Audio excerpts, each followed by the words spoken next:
Episode 670. This was the final party composition. Lu Hao, upon hearing that the opposing team had a cleric, didn't dare to take it lightly. On his side there were 5, Sun Sheng, himself, He Ming, Shen Jian, and Jiang Jiaxing. Of these 5, only He Ming straddled the line between starter and substitute, often serving as the team's 6th man. The other 4 were all absolute starters for excellent era. If they could bring Su Mu Cheng along too, this would basically be excellent era's standard team competition lineup. Of course, Lu Hao wouldn't even dream of asking Su Mu Cheng, and besides, inviting too many people would make it look like he was afraid of Ye Chu. Though Lu Hao didn't mind, now that Sunshine was in the picture, he was terrified of displeasing this big shot. 5 people, the standard team size for the league. Sun Sheng shouldn't have too much of a problem with that. Everything went exactly as Lu Hao had predicted. The 5-man team earned no more than a cold snort from Sun Shang, who ultimately said nothing more. Which side? Sun Shang couldn't wait to get his battle mage over there. Wildwood Town. Still waiting on the exact coordinates. Lu Hao sent Chen Yehui a message as he spoke, ordering him to track Ye Chu and his group's movements at all costs. Chen Yehui, of course, played along perfectly. Ye Chu's side had already coalesced into a powerful team. Their guild had too few people to take them on, but too many would make them sluggish and unwieldy. The situation was at a stalemate. Lu Hao showed up so readily this time that Chen Yehui felt a wave of relief. He quickly assembled a suicide squad, determined to track down Ye Chu's position at any cost. A suicide squad, or as some might call it, a death squad. Chen Yehui had organized his side into individual units. Going up against Ye Chu's team like that was basically suicide. The order was simple: run if you can, and if you can't, turn into a corpse and keep watching. In short, they had to keep relaying the enemy's position. With each individual as a unit, the area they could monitor naturally grew larger. Chen Yehui had to cut his losses, even if it meant sacrificing some of his own men.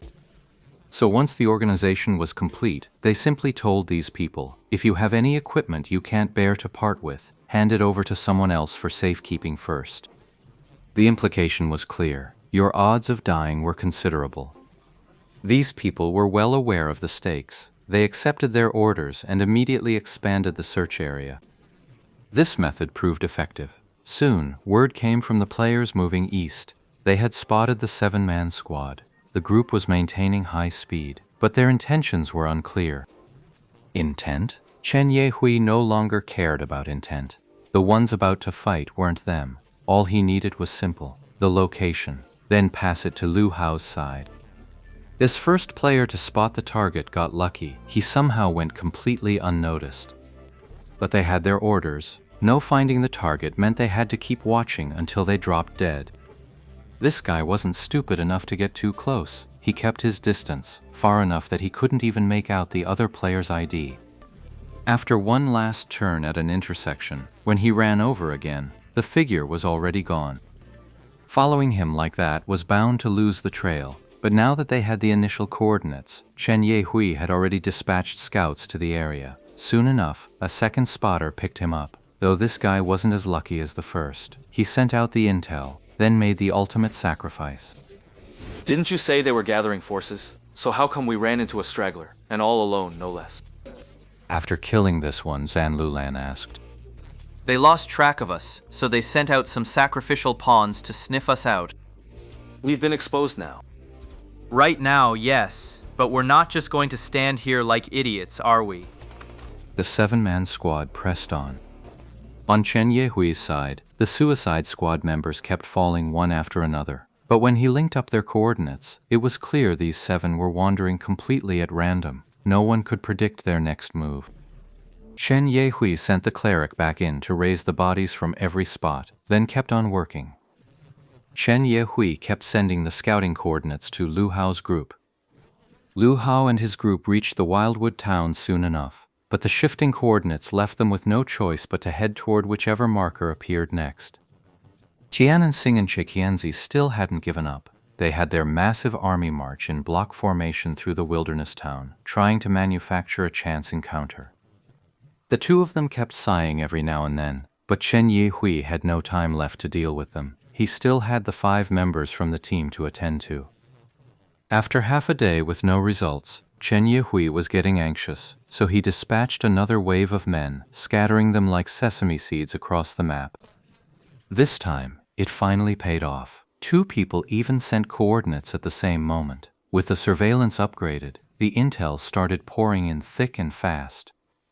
The feedback Lu Hao finally got was starting to show some direction. Hey, have you noticed? Everyone we fought so far has been from the Jia dynasty. Among the 7-person squad, Xiaobei suddenly spoke up. Oh? The ones across the sea were pretty lazy about it. Just one target the whole time, and they didn't even put up a fight. They'd bolt the moment they saw us. Honestly, it got pretty boring. Back at the start, it was great, picking off enemies one pair at a time. Now it feels like we've finished the main course, and they're just bringing out endless appetizers. Watch yourselves. Their surveillance density just increased. They must have reinforcements, so they've pulled in extra personnel. Don't let your guard down. Zan Lulan was the leader of the Heavenly Swords crew, and he kept a level head. Hey, there's a squad over there. Xiaobei suddenly spotted something else. Hearing this from across the sea, he perked up and spun his character in place, clearly scanning for the source of the news.